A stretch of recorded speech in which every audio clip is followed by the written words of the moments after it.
Aswaida, mi khara unarubanida. Aja, nang ay budi, waraw ka nuko. Ay na, mingamda mapok tapok lubanina. Nahan git hodok to, nangi mateng pa mangam kide. Damangat, kay sukay dida. Matam su thieng khare, makoy amuk ladi, nang amuk pharak tanani. Jumda loko thaja. Hoy, damangat.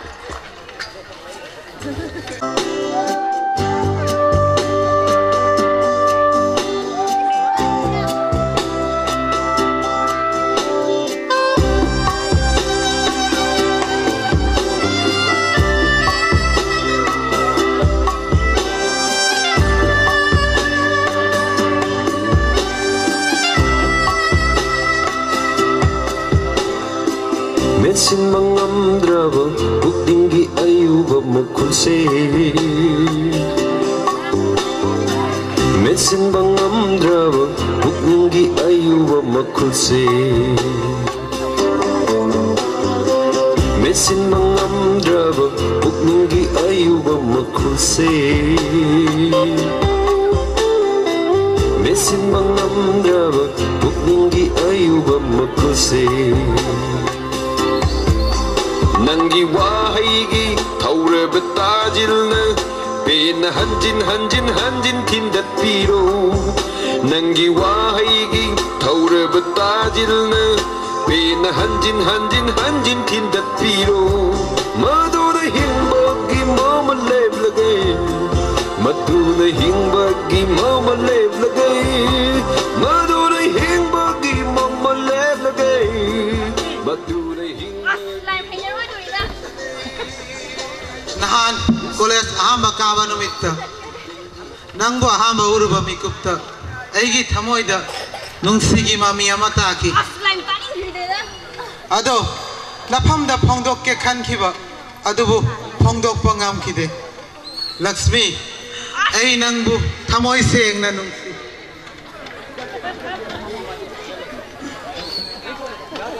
Lakshmi Nang na de ibu nangi matik cha de na khan khama le ko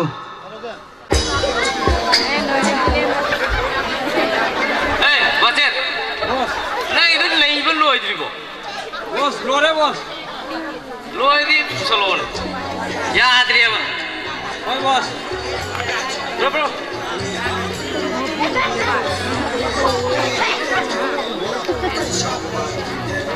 nang sa tu ni da Tolong, ye gama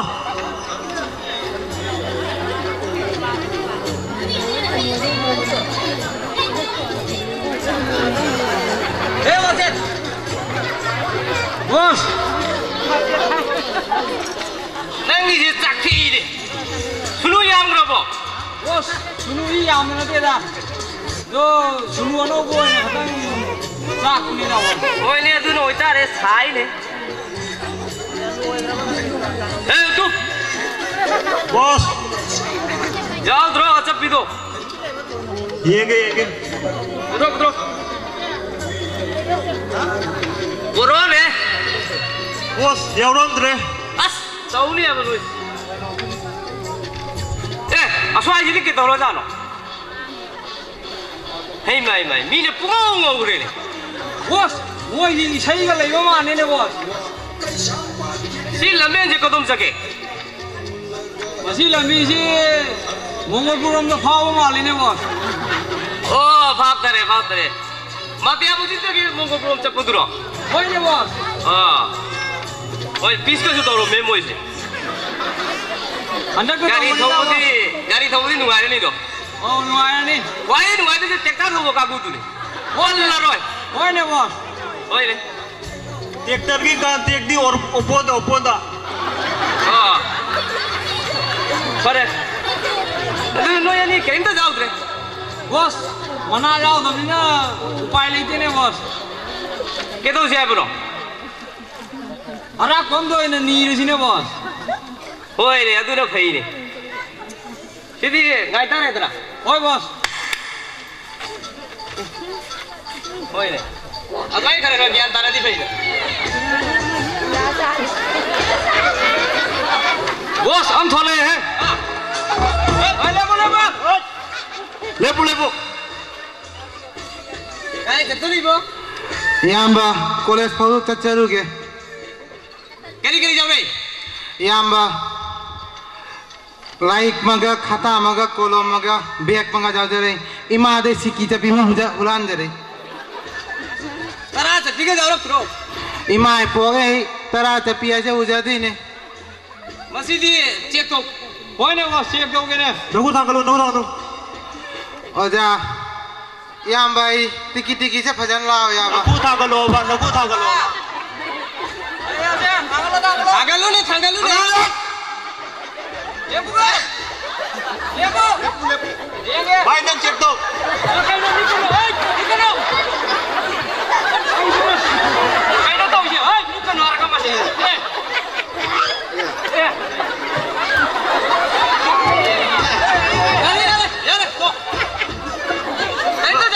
Jauh deh Yamba. नहीं bag तो लो तो Bag se isi mata ni. Anda wan lai dah bawa macam ni, anda wan lai jari ni Yamba. तू लो तो ले check तो के ले ए ससा लो तो यार ना बैग तो पैसे लो करी जाओ नहीं जाऊंगे लोग मही ना जाओ बोलो ये क्या बॉस Cek tu. ಎಂತ ಜಾವುದ್ರಪ್ಪ ಎಂತ ಜಾವುದೇನೆ ಬಾಸ್ ಹೋಗಿ ಮಣ್ಣಿನ ಚೀಜು ಅದು ನಾ ಇಸೈದದಿ eyebrow Imam boy isai taja deh. ನಾ ಕಲಿತ ಜಾರೋ ಅಂದ್ರೆ ಬಿಲೆ ಇಸೈ ಬತ್ತ ಇಸಕ್ತಾ ಇದ್ದಲ್ಲ Yamba isai aja hai jadi apa? ಏ ಸಸ sound Isai madi hai jadi. Imana cak thong mama tamda huran tahauri ni. Adu sawa. Saklo aro Yamba. So Nana isai di khetang ni hai jadi. ಏ ಸಸ so Legi leikada koi muna ngangde shumli ba malang da shu shumli ba malang da le humre phazare ningthire sana gi mani ne yo amragle ಯಾರ ಇದು ಕರಿ ಇಸೈ ಜಾ ai na sai hai jai du ni Yamba ai sai jam hai jai de ai do ಅರೆ ನಾ ಇಸೈ ಜೊ ತಾವದ ಯಾಮ ನುಗಾರೆ ಅದು ನಾ ಲೀಲಾಗದಿ ಎಂಬ್ರೋ like pa navada lilabau di chacha de ಅದು ಸಿನಿಮಾಗದಿ ಎಂಗಂಗನಿದರ adu budi khara yengi da ಅದುದಿ ಕಾಯ್ಕುಗಿ ಡೈಲಾಗ್ ತ ತರೋದನ Yamba kai kui dialogue sai kya hai na da Gokul gi action na hoina khara pam de Adu tahu ne. कैसु कायदे कैसु कायदे अम्मा ऐसे तो रो यार mi ma lagi ni Yamba ए वहां से चलो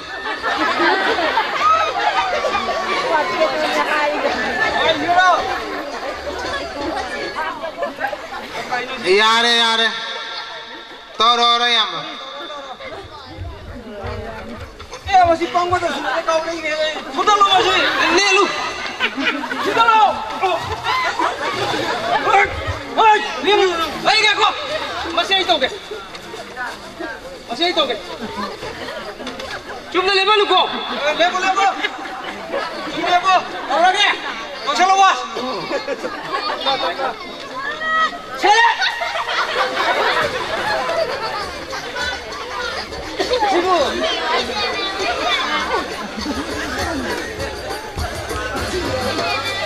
Ay, gua masih kerong kau sila. Ay, sila. Ay, tolong. Nang siaw rồi.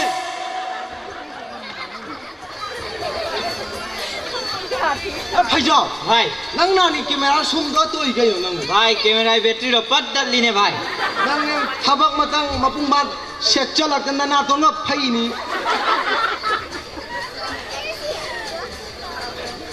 भाई कनानो में यूट्यूब चैनल तान ले रहे हैं ओए नंग चलो। अभी पंदी नी है, लुक नी है। माधेव नहीं रहा है माधेव एक सिर्फ पहन सोए है। Dama nga lini. Khaba wina mo koy to pera jana.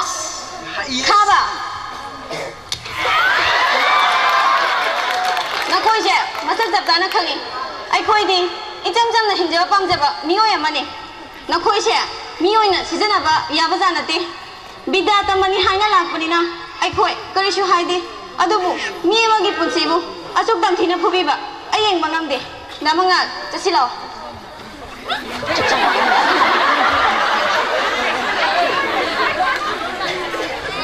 ꯐꯩꯖꯥꯎ ꯚꯥꯏ ꯃꯇꯝꯁꯤꯗ ꯃꯤꯒꯤ ꯃꯇꯦꯡꯒ ꯄꯥꯡꯕ ꯌꯥꯕ ꯅꯠꯇꯦꯗ ꯑꯄꯪꯕꯤꯅꯤꯅ ꯃꯊꯥ ꯌꯥꯎꯗꯅ ꯇꯧꯔꯤꯃꯤ ꯚꯥꯏ ꯚꯥꯏ ꯉꯁꯤ ꯑꯩꯒꯤ ꯊꯃꯣꯏꯁꯦ ꯌꯥꯝ ꯅꯨꯡꯉꯥꯏꯇꯦ ꯆꯠꯁꯤ ꯆꯠꯁꯤ ꯚꯥꯏ ꯑꯁ ꯃꯇꯝꯁꯤꯁꯨ ꯌꯥꯝꯅ ꯊꯦꯡꯈꯔꯦ ꯄꯟꯗꯤꯠ ꯁꯛꯐꯨꯗꯨ ꯐꯪꯅꯔꯨꯅꯣ ꯉꯁꯤꯗꯤ ꯑꯩꯒꯤ ꯊꯃꯣꯏꯗ ꯂꯩꯖꯕ ꯋꯥꯍꯩ ꯈꯔ ꯈꯥꯕꯗ ꯐꯣꯡꯗꯣꯛꯂꯅꯤ ꯐꯩꯖꯥꯎ ꯚꯥꯏ ꯉꯁꯤꯗꯤ ꯑꯩꯒꯤ ꯊꯃꯣꯏꯁꯦ ꯌꯥꯝ ꯅꯨꯡꯉꯥꯏꯇꯦ ꯊꯥꯖꯅ ꯍꯥꯏꯕꯗꯣ ꯊꯃꯣꯏ ꯑꯁꯤꯗ ꯃꯃꯤ ꯑꯃꯗꯤ ꯇꯥꯏ ꯍꯦꯔꯥ ꯚꯥꯏ ꯑꯗꯨ ꯀꯜꯂꯨꯅ ꯈꯟꯖꯜꯂꯨꯅꯨꯗ ꯈꯥꯕ ꯅꯪ ꯀꯥꯏ ꯂꯩꯔꯨꯒꯦ ꯚꯥꯏ ꯑꯩ ꯁ꯭ꯋꯥꯏꯐꯥꯎ ꯆꯠꯊꯣꯛꯈꯤꯒꯦ ꯍꯣꯏ ꯚꯥꯏ ꯃꯇꯝ ꯀꯨꯏꯔꯦ ꯑꯩ ꯅꯉꯣꯟꯗ ꯋꯥꯍꯩ ꯈꯔ ꯐꯣꯡꯗꯣꯛꯀꯦ ꯍꯥꯏꯅ ꯉꯥꯏꯖꯔꯛꯄ ꯂꯛꯁꯃꯤ ꯉꯁꯤꯗꯤ ꯑꯩꯒꯤ ꯊꯃꯣꯏꯁꯦ ꯌꯥꯝꯅ ꯅꯨꯡꯉꯥꯏꯇꯦ ꯅꯪꯒꯤ ꯋꯥꯍꯩ ꯇꯥꯕꯒꯤ ꯃꯨꯠꯇ ꯂꯩꯇꯦ ꯑꯗꯨꯅ ꯀꯔꯤꯒꯤ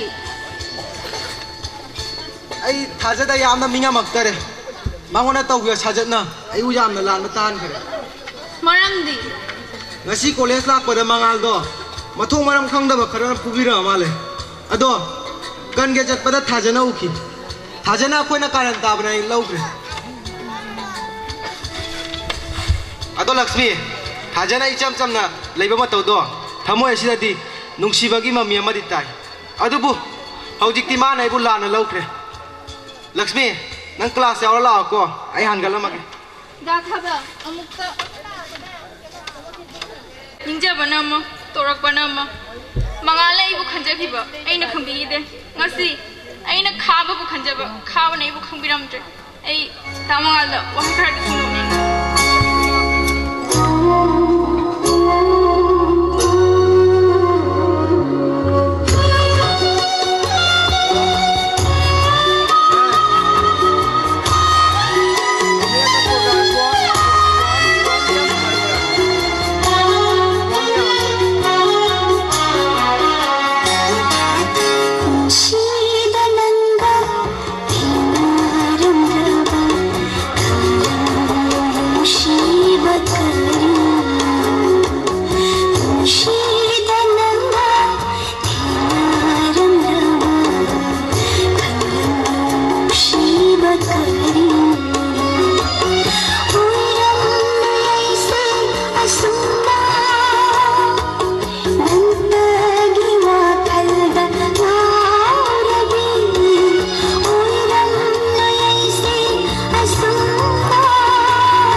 Damangalbu yumda leitro.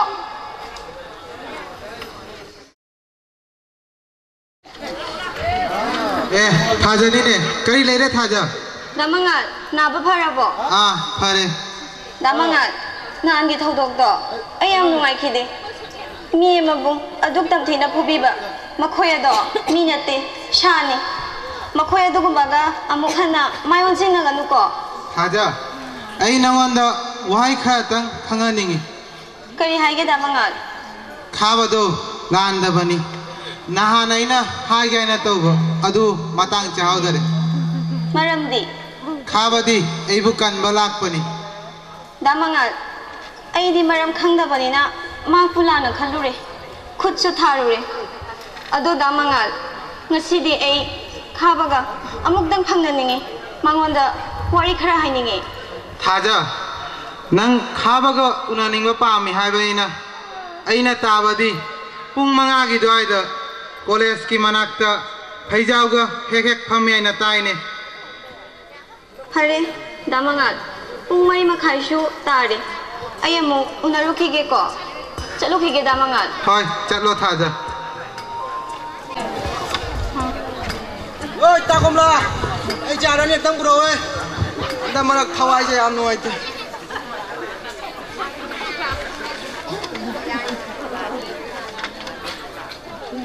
Sir ai sir da wari khara hainingi matam legadro Khajau hai ai hangalam mage ado bagal ga lawa dabo ai di horon di khogamuko Sir gi wai ama phauta jana khut tharubagi damak ai bo mukta ngakpiu Ai kari su khande da. Ado sarai na ko bodo mingai na dum ko na sida. khaba nangi thodok to nangi wai ama phauta dana mayam mangang khre nang chawnu ko Sau de da. ado pamadi hainingi nangna larik padana ngaushana na leibase ai kya pamde nang aphaba miyama oina bohodo ko ai chalokhige Haja, mutang ai biko. kari Ai bab tare. Ai na thaja gi na to lak pakanda. Thaja gi mita ise ok da boy na uki. Aduna thamoi da lak ko ai kya chimbalo na phone panang wide. Haja, ai na matik chaba miya ma oina lak laba kanda. Thaja nai gi da mak lepi ga da. nangna matik jaba miyama oiba ngamlabadi ai nangbu shoidana ngaramgani ai chalokhige ko Hoi. Ngasi de ai gi thamoi se ngam khai lai te nuai.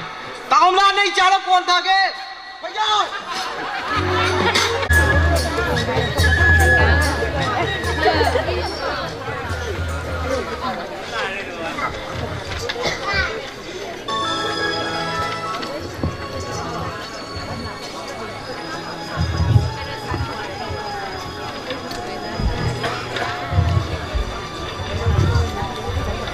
Good morning, student. Good morning miss Matam haibase haukiba khangaude ado matam se karamna hauki nakhoi mayam gidi punchi lambidi anauba magayama honglani ado habadi udena miss bhaido mapanda larik makha chathabagi moi pabungna tha khare hello Hello. Madam na di ai bu khangbira ma roi. Ai khabani. kai haningi khaba Madam dai na lan thiba sing do. Madam na nanaw mak ni khalla ngak piu ko. Thamjerage madam. nai kho khaba matik chaba ni ma oraga lau ngapira bani thamage Hoi. khaba do gyan tare hojik aingonda phone tawra ami ahambadadi mathong mana nam charamde adubu hejikti bhab tare nakhoi mayam su punchi lambida afaba mai pakba namnaba phonasi matang asidadi loselasi ko Miss, akhoi me ya Miss pu khudol matang gi tamjare college ki aloi banu chida. thank you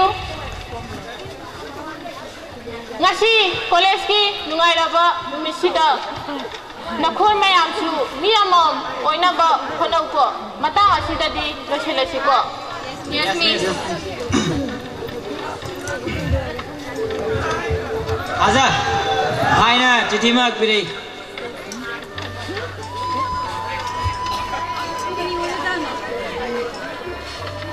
Chithi sida loina yauram nani.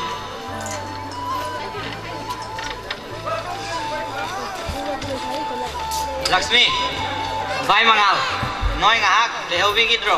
Hoi bye. Ai hanggalam mage. Hoy.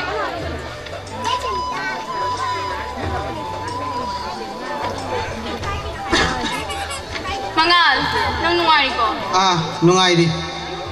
Ay nangwanda wahai khara phongdok ningi matam legadro. Kari matanggi. Nang naibu nuksiyagi bada aina nangbu niyoy na lawpidre.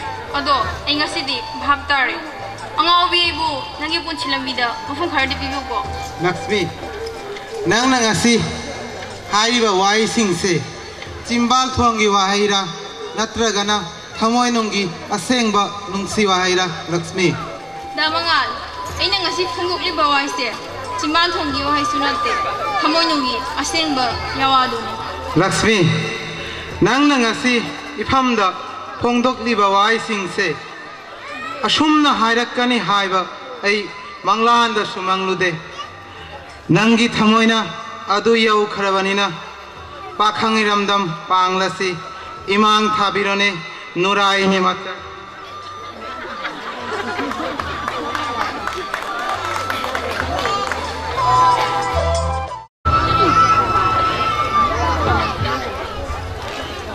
khaba nangi wahida bunga jabada shar min shamarakta nungobi ko bi cheklana kumgi nongai jabago wana ngai jaraklibi ai hagni nangi chithi phangbada kaya da harau jakhiba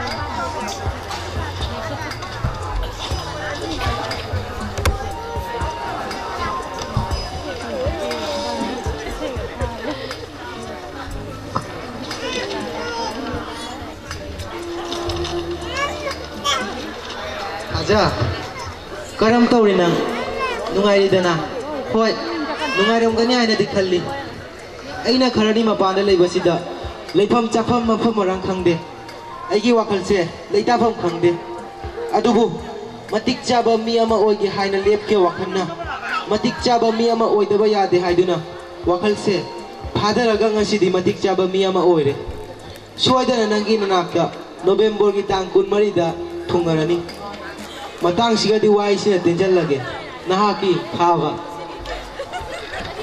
ngasidi egi pukning se inau nawi nakin thana loikhraga yining thana lakpada upal wapana inau no babu ngasidi egi thamoi se inau nawi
lâu rồi.